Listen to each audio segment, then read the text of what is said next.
Assalamualaikum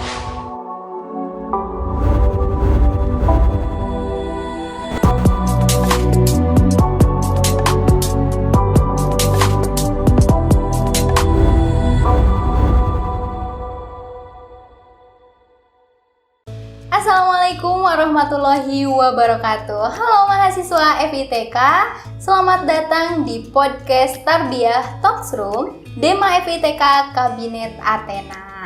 Oke, yang mana podcast ini tuh sudah berjalan selama 1 tahun yang lalu ya, kepengurusan 1 tahun yang lalu. Dulu tuh bernama WTF atau Welcome to FITK, sekarang berganti nama menjadi Tarbiyah Talks Room gitu ya teman-teman. Oke, langsung saja perkenalkan, nama saya Elisi Faul Aulia, mahasiswa Pendidikan Biologi angkatan 2019. Oke, baiklah tanpa berlama-lama waktu, kita langsung saja ya. Di sini dalam podcast perdana kali ini ada narasumber spesial perdana nih podcastnya, yaitu di sini kedatangan Mas Afu. Halo, apa kabar Mas Afu? Halo, sehat. Alhamdulillah sehat ya. Sehat, alhamdulillah. Puasa. Semangat, tetap berkegiatan. Iya, tetap berkegiatan. Puasanya aman? Aman, puasa. Mental aman? Aman, semua aman. Ya, alhamdulillah ya. Alhamdulillah. Nah, mungkin teman-teman di sini ada yang belum tahu Mas Afu siapa. Kalau belum tahu parah sih. Nah, mungkin Mas Afu bisa menjelaskan kepada teman-teman Mas Afu ini dari prodi apa sih gitu kan? Ya, saya itu dari prodi PAI. Prodi PAI angkatan 2019, biasanya dipanggil Mas Afu gitu atau Afu lah gitu bagi teman-teman angkatan yang 2019, sama-sama 2019. Tuh. Cuma di kampus itu justru malah saya jarang ke kampus itu. Saya itu dulu waktu awal di kampus itu cuma ke kampus itu kalau kebutuhan kuliah. Selain kuliah itu nggak pernah sama sekali, hampir jarang sama sekali ke kampus. Dan lebih sering di kos, tidur di kos. Dan tiba-tiba pandemi, ngapain saya di kos? Akhirnya saya pulang 1 tahun. Pulang setahun tiba-tiba offline lagi sekarang, harus balik lagi. Balik-balik jadi ketua Gema gitu ya. Kaget saya lu. Kok balik-balik jadi ketua Gema? Tahu gitu saya nggak balik. Oke, buat teman-teman ya yang belum tahu siapa ini Mas Afu, beliau ini adalah Ketua Dema FITK terpilih periode 2022 kali ini gitu ya. Keren sih. Bukan terpilih, ya memang satu-satunya Ketua Demanya saya. Kenapa? Karena waktu pemilu dulu cuma saya yang mencalonkan diri. Mungkin ya nggak apa-apa Mas. Mungkin nggak ada yang berani itu ya mengembang amanah besar.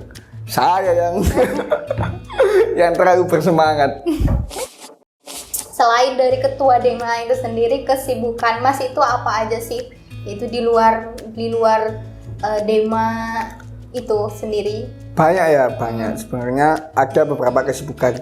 Yang jelas selain Dema saya kuliah. Sejelas itu. Kalau nggak kuliah saya nggak jadi Ketua Dema. Kick out saya. DO, drop out. Berhubung saya kuliah, jadi saya jadi Ketua Gema gitu. Itu yang pertama. Yang kedua, saya aktif di organisasi eksternal kampus juga di PMII. Itu sempat aktif di sana. Sampai sekarang juga aktif di sana. Terus habis itu saya juga punya forum silaturahmi alumni pondok gitu. Namanya Fosil Alam. Forum silaturahmi alumni Al-Amir pondok saya gitu. Dan kebetulan saya di sana juga jadi koordinator wilayah gitu. Jadi yang mengkoordinir teman-teman khususnya angkatan-angkatan atas gitu. Yang di UGM, di UIN gitu dan lain sebagainya.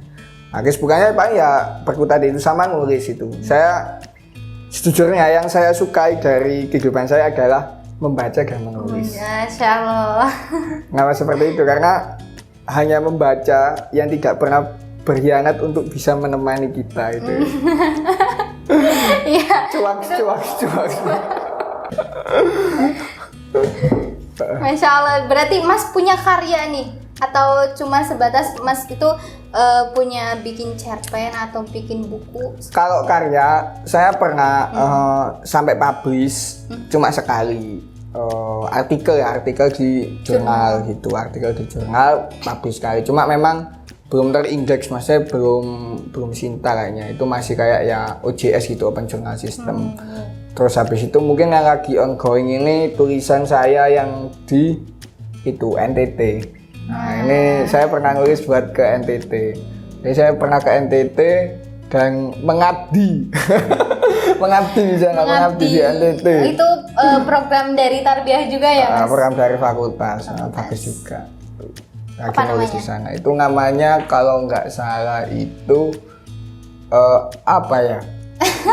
Tarbiyah Suka Mengajar, TSM. Tarbiyah Suka Mengajar ke NTT, dan ada proyek menulisnya juga yang nanti insya Allah bakal dibukukan dan juga bakal di ISBN kan gitu.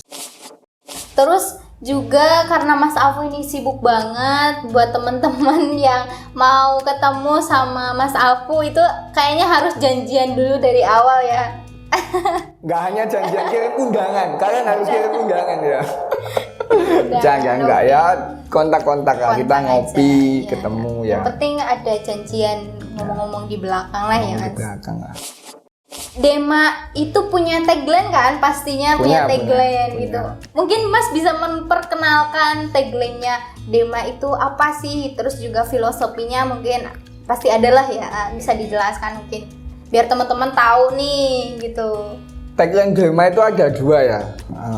Yang pertama itu tagline-nya itu bersama kita bisa. Yang kedua itu Dema Rumah Kita. Yang tagline bersama kita bisa itu sebenarnya tagline apa ya? Yang sifatnya itu untuk membangun spirit, semangat teman-teman dalam berkolaborasi antar dinas, antar biro. Kemudian juga membangun kedekatan, kekeluargaan dan kooperatif lah. Bagaimana memang bisa saling bekerja sama, berkolaborasi ya gitu. Kolaborasi gitu. Makanya bersama kita bisa tentunya. Kalau nggak bersama ya nggak bisa. Kenapa kan? Kalau nggak gitu. Ya karena ini semacam kayak sebenarnya kita udah sering dengar kayak sapu lidi ibaratnya. Dulu waktu filosofi waktu kecil, waktu SD kan diajari kalau sapu lidi cuma satu nggak bisa bersihin halaman, tapi kalau sapu lidinya banyak itu bisa bersihin halaman gitu. Ya bisa sapu lidi satu bersihin halaman, tapi ya 1 tahun ya nggak 1 tahun juga bersihinnya lama gitu ya lama gitu. Biar cepet pakai banyak sapu lidinya, dan semakin banyak sapu lidinya semakin susah untuk patah gitu. Tapi yang satu lagi itu ada namanya tagline-nya itu Dema Rumah Kita. Dema Rumah Kita. Dema Rumah Kita. Nah, itu filosofinya itu kenapa kok menjadikan Dema itu sebagai rumah ya, karena saya menganggap bahwa rumah itu sebagai sebuah tempat ternyaman seseorang gitu. Biasanya kan kalau di rumah itu bebas ya, bebas mengekspresikan diri gitu kan. Dan juga senyaman-nyamannya kita di tempat lain itu paling nyaman tetap rumah sendiri. Rumah sendiri, mau kita teriak-teriak, mau kita nangis, mau kita ketawa juga di rumah. Itu bebas. Nah, begitu juga dengan Dema. Saya pengen mahasiswa Fakultas Ilmu Tarbiyah itu bisa berekspresi secara bebas itu di rumahnya sendiri gitu. Ini rumah kalian gitu. Kalian bisa mengekspresikan diri kalian di sana, memberikan kontribusi secara aktif atau mendapatkan feedback dari Dema secara langsung gitu. Bisa gitu. Makanya saya berharap lebih lah. Bagaimana kemudian teman-teman yang dibangun, konstruksi yang dibangun itu Dema itu bisa bisa menjadikan wadah mengekspresikan satu, terus habis itu wadah diskusi yang demokratis, terus habis itu selain itu juga Dema itu bisa memberikan menyerap dan menghubungkan aspirasi teman-teman gitu. Mengenai tagline bisa gerakannya gimana nih? Gerakannya itu tagline-nya itu. Bersama kita bisa gini, terus habis Dema Rumah Kita kayak gini. Oke, mungkin bisa diperagakan Mas. Oke. Dema FITK bersama kita bisa Dema rumah kita. Nah, itu Oke. mungkin. Nah itu ya teman-teman, perlu diingat bahwasanya itu adalah tagline Dema FITK periode tahun 2022 gitu. Mas juga punya gambaran atau rancangan besar ke depannya, harapan bagi kepengurusan Dema sekarang dan juga bagi mahasiswa secara keseluruhan di FITK itu seperti apa aja? Itu. Seperti apa ya? Seperti tagline-nya tadi Dema rumah kita ya. Harapan besar saya seperti itu. Jadi bagaimana kemudian mahasiswa itu bisa menjadikan Dema itu sebagai rumahnya. Iya. Dan itu nanti mereka bebas berekspresi, bebas mengikuti kegiatan yang ada di Dema, terus habis itu bebas juga dalam memberikan aspirasinya dan sebagainya, inovasi boleh juga gitu, kita sangat terbuka. Saran kritik kita sangat terbuka juga. Dan harapan besar saya juga di kepengurusan saya di kepengurusan Dema FITK itu ada kesan tersendiri lah, karena memang ada beberapa problem dalam berorganisasi itu kemudian ketika jadi pengurus itu merasa useless atau kurang berkontribusi dalam organisasi tersebut. Nah, saya ingin teman-teman pengurus di Dema FITK itu tidak merasa useless, tapi merasakan bahwa mengikuti Dema FITK itu, menjadi pengurus Dema FITK itu sebagai poin plus, poin yang bisa membanggakan dirinya sendiri. Ya, bagaimana caranya Mas Afu itu memanage waktu, terus memanage organisasi, terus memanage kuliahnya gitu. Nah, pasti kan teman-teman juga pada kesulitan ya, banyak banget yang mengeluh, aku capek gitu, banyak banget kegiatanku, aku nggak pernah istirahat, nggak pernah tidur, sering begadang gitu kan. Sering terjadi itu toh Mas. Sampai matanya mata panda gitu, sayu gitu ya. Sayu gitu. Nah itu Mas Afu gimana sih caranya gitu biar semua tuh handle dan bisa seimbang? Yang pertama harus disadari adalah bahwasanya terkait perkuliahan itu adalah hal yang wajib gitu ya, adalah hal yang wajib, dan saya merasa bahwasanya kuliah itu seperti ya ibadah wajib aja. Jadi ya itu urusan dia dengan orang tuanya, urusan dia dengan orang tuanya yang membiayai dia, yang menghidupi dia, atau mungkin dia dihidupi oleh beasiswa misalnya, urusan dia dengan negara gitu ya, karena dia di beasiswa lah ibaratnya, dibayar oleh negara, dia punya tanggung jawab untuk berkontribusi ke negara gitu. Nah, itu tapi kalau dalam berorganisasi kita itu punya tanggung jawab moral, tanggung jawab sosial gitu. Iya, benar.